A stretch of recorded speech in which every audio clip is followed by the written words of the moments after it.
Tadi udah tuh soal melawak tuh udah arti kehidupan loh. Betul. Tapi gini, menurut aku siapapun profesi Anda, tirulah ilmu dan karakter maling.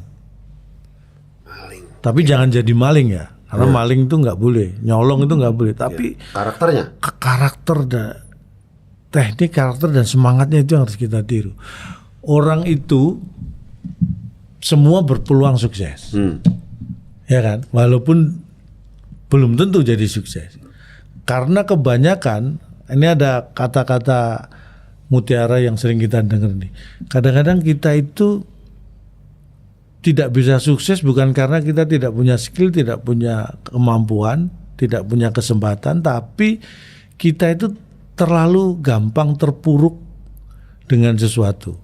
Ketika kita gagal, kita terlalu terpaku pada satu pintu kesempatan yang tertutup. Padahal kalau kita nggak terpaku pada pintu yang tertutup, kalau kita mau melihat lebih jauh, siapa tahu sebenarnya banyak sekali pintu-pintu lain yang terbuka. Nah itu kan yang dilakukan maling.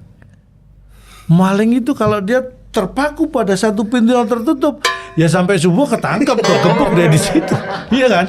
Makanya maling itu begitu satu pintu susah dicongkel, dia cepat nyari-nyari yang lain kan. Nah, itu semangatnya itu yang harus kita. Pas masuk dapat lemari besi susah nih. Susah, jangan di situ. Cari laci aja deh. Nah, cari yang barang-barang lainnya yang jangan terpaku di situ. Iya. Itu Karena artinya- subuh bentar lagi nih.